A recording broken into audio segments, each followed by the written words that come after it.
We got less than 10 days before the baby comes out to work on the van. Today is day 82 of our DIY Sprinter van build. And yesterday I left off with building the sliding door. We got the platform in, not the full platform, but the cross beams for the platform. And I'm gonna work on finishing up the sliding door, and then I'm gonna cut a bunch of boards to start completing this platform area. Oh, and I may even work on the elevator bed today, so let's get started.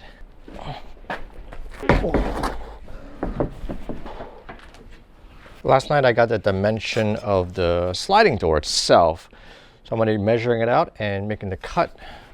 Let's start with that.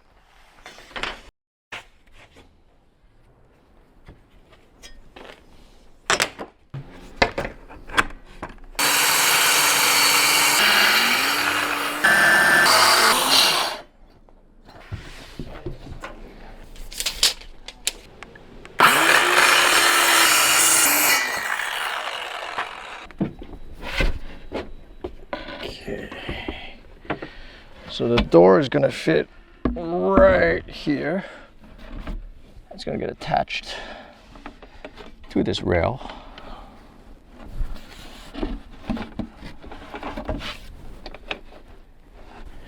Let me attach the hinges to it and see how well this slides.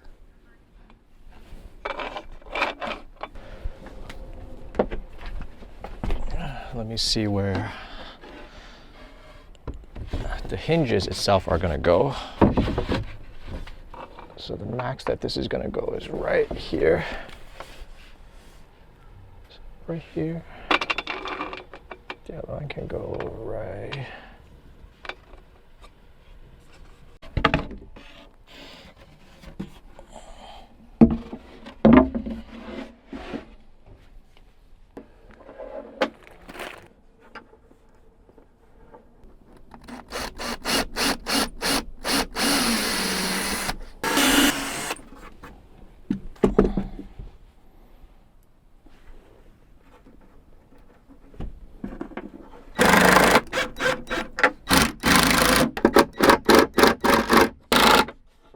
I think I need to trim off a little bit on the bottom. There's a bit of height on the hinge itself. But let's see.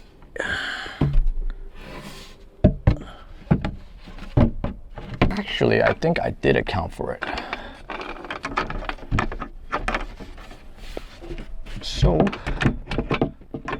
let's put it in and see if this fits.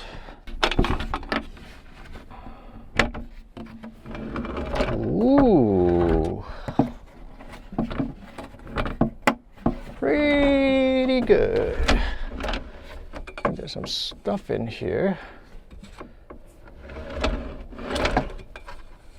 I need to clean out, but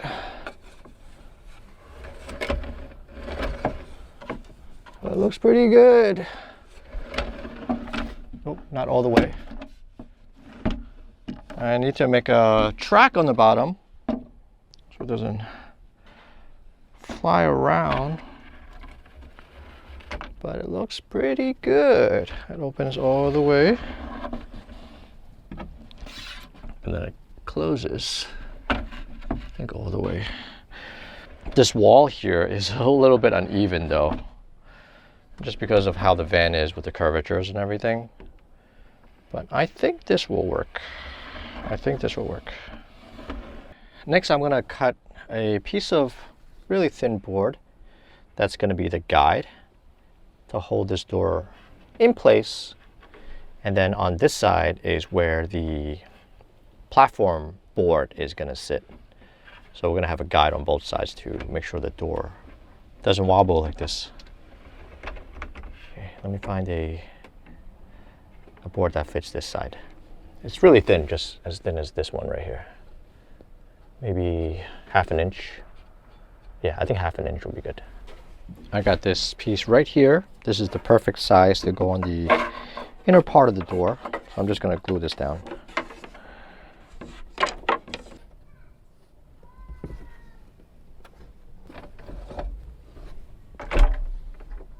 Don't fall down. Don't fall down.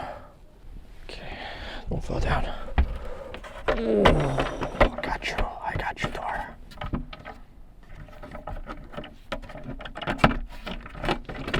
Let's take a pause on the sliding door and turn our attention over to working on the linear actuators for the bed lift. So this is one of the linear actuators. They will sit on the four corners right next to the bed rails. These are the bed rails. So we have four of those. And these are the motors that's going to be pushing the bed up and down. So four of them at the same time synchronized. Going up is going to push the bed all the way up to the top. And that's where we'll have the space to hang out down here. And when we need to sleep, we press a button and this comes back down to approximately this level here. But I just got to find a way to get these things installed. I did buy a few brackets and I want to know if, hopefully it does, if it works, if it fits to what I have planned in this area here. So I'm going to pull out the hardware. We got this piece here. This is for the base and the upper part where it's going to rest on the bed frame. So we got that. And we also have this piece. This is a bracket that it mounts the actuators to a wall, so it sort of squeezes the actuator itself with these clamps here, and then we can get this thing mounted to the wall. So let me see how these will fit in our bed area there. Okay, let's do it on this side, a little bit more room. So I'm thinking the actuators will go like this, right next to the bed rail there. And I'll use this base piece that's going to rest right on the bottom board here. Let me just put this in.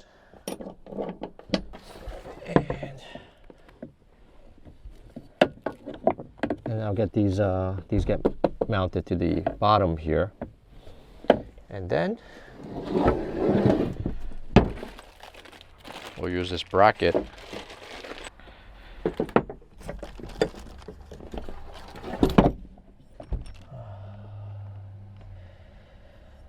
There is no room for me to mount this because the motor is right here. Huh. Wonder if I can get this right next to the rail like this. Find a way to sort of tie it together. I mean, this would be pretty sturdy if I can get this to go on the rail itself. Let me put some dots on this.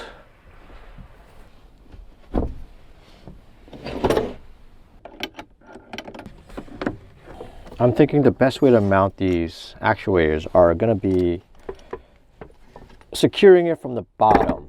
But if I put it like this board here is not load bearing because this is just a board for the storage. But if we are relying on this weight to hold the entire bed and us, then I'm going to need to add a few more beams that's going to run across.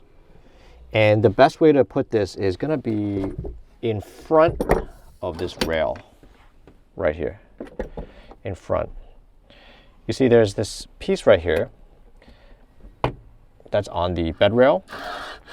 This is the mechanism that holds the bed frame in place and helps it slide up and down. So the frame is going to extend out at least to here. It's not going to sit next to here because you got to get a way to mount it.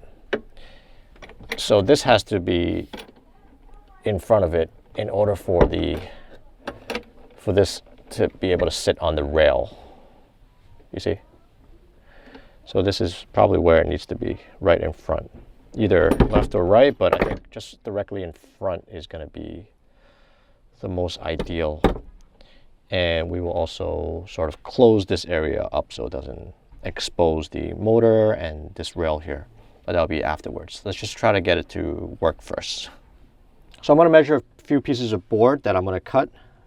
That's going to run front to back for the base to sit on, and I'll see how wide it has to be to have this seated. All right, let's cut some wood.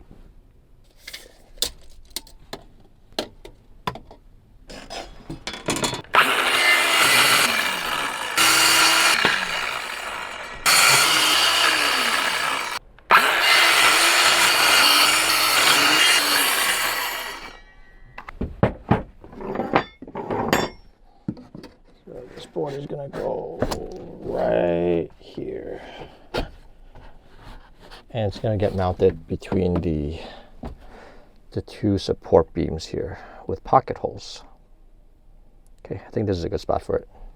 And on the back side, before I can even mount the board like this, I need to finish this part. So I'm gonna cut a few pieces of board to frame this little section out, because I mentioned that I want to make a sort of ski locker here in the back. So I'm going to cut it off right here, and I will add a beam just that sort of ends right here or starts right here for the locker on both sides. Okay, let me measure and cut. So there's a little bit of a community drama that's going on in our neighborhood here. There's a lady that lives next to us that I've known for many, many years. Well, I know her son since I was like 7 years old, so like they've been there forever. And this lady, his son has already moved out. Like he doesn't care about her. Like there's no one around, like just by herself. And she's really just like a Karen of this block, and everyone hates her. And she is so annoyed that I'm parking my van outside in front of our yard. I guess she doesn't want to see it or whatever her issue is. So she's been calling the cops multiple times, like in a week. And the cops will come by and say, yeah, someone called and saying, you know, you're blocking the hydrant, whatever. There's a fire hydrant in front of our house, but we're right here. And usually the cops just leave. But today there's a tow truck that came and hooked on our two back wheels here. And he was about to tow our van. I was actually sitting in the yard. I was doing a bunch of work calls. And so I didn't notice until I heard the truck like backing up and stuff. And so I gave the guy some money and he drove away or whatever. But usually they would not tow a car until there's a police report or whatever that allows them to tow a car. But for whatever reason, this guy just is allowed to tow it away because management called him or whatever. And so I've been dealing with that, and which means we're not going to be able to park our van in front of the house and do work in the yard. Well, I'm still able to do work in the yard, but just I'm going to be using half of the yard here to cut the rest of the wood. So a little bit annoying, and just stuff that we have to deal with living in a house that has an HOA, and just annoying neighbors like the lady next door. So bit of a rant here, but it just means that it's a little bit more cumbersome when I'm working on our van. The good thing is I'm almost done with all the wood cutting stuff. All the big wood. That last piece right there that I pulled out earlier is the last big piece of 3/4 inch plywood. And I still have a few more of the thinner ones, but that's it. Like once that's done, then I'm done cutting wood, and it's gonna be a lot easier. And of course I only have less than 10 days now to finish this project, and yeah, that was just really annoying just having to deal with that. So it's like 4 something right now, and I didn't even get any much more work done after my work call. So I'm gonna see what else I can do to finish up with what I was working on before with the linear actuators. So just want to give you guys that little update on why it sucks to live in a town or a house with an HOA. So this is our new workstation here in the back of the yard. Okay, let's finish cutting some wood.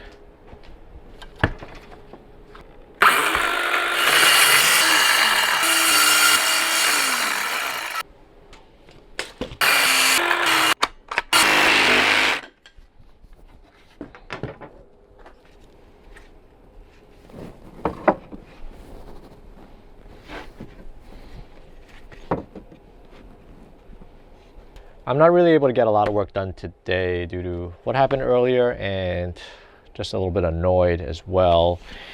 And some of these wood that I'm cutting are really poor quality. The pocket holes just broke, and these as well. I might have to redo these too, but just overall, not really a very productive day.